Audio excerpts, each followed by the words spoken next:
സന്നദ്ധമാകുന്ന അനുഭവങ്ങളുണ്ട്. ചിലപ്പോഴൊക്കെ നിരത്തിയിട്ട ചെയറുകളുടെ ക്രമീകരണങ്ങൾ പോലും കൃത്യമാക്കുന്നതിന് ആദരണീയരായ ഉസ്താദുകൾ ഇടപെട്ടതിന്റെ ഓർമ്മകളുണ്ട്. അങ്ങനെ പ്രവർത്തകരോടൊപ്പം നിൽക്കുന്ന ഒരു നേതൃത്വമാണത്.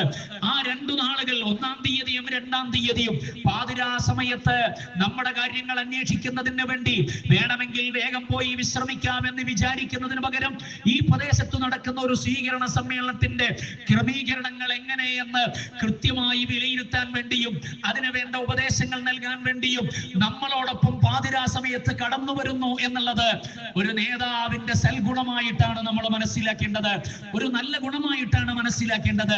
ഞാനിത് ഓർമ്മിപ്പിക്കുന്നത് കേരള യാത്രക്കിടയിൽ നടന്ന അനുഭവമാണ്. ഞാൻ ആലോചിച്ചു പോയി, ഉസ്താദവറുകൾ കടന്നു വരുന്ന ആ ദിവസങ്ങൾ, അതിനു മുന്നേ വിദേശ യാത്രകളിലാണ്.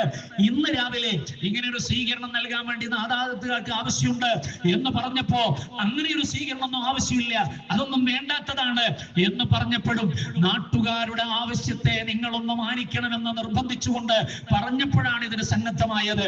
ഇന്നത്തെ ദിവസം തന്നെ, നാളെ ഒരു ദിവസത്തേക്ക് ഈ പരിപാടി മാറ്റണമെന്ന് വിചാരിച്ചിരുന്നു.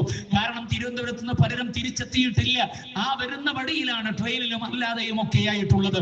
അതുകൊണ്ട് നാളെയാകാമെന്ന് വിചാരിച്ച് സമയം ചോദിച്ചപ്പോ നാളെ രാവിലെ മലപ്പുറത്തും നാളെ അസറിന് കാസർഗോഡും അതിനുശേഷം രാത്രി കർണാടകയിൽ ഒരു പ്രഭാഷണവും ഈ നിലക്കുള്ള ഷെഡ്യൂളാണ് നാളത്തേതിന്.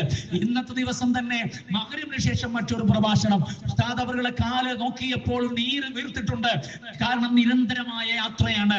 ഈ യാത്രക്കിടയിൽ സഹോദരങ്ങളെ ഒരു നന്മ മാത്രം മനസ്സിൽ ലക്ഷ്യം വെച്ചുകൊണ്ട്, എല്ലാവർക്കും നന്മയുണ്ടാകണമെന്ന് ലക്ഷ്യം വെച്ചുകൊണ്ട്, വിശുദ്ധമായ മതത്തിന്റെ വളർച്ചയുണ്ടാകണമെന്ന് ലക്ഷ്യം വെച്ചുകൊണ്ട് നിർവഹിക്കപ്പെടുന്ന സേവനങ്ങളുടെ അനുഭവങ്ങളാണ് കാണുന്നത്.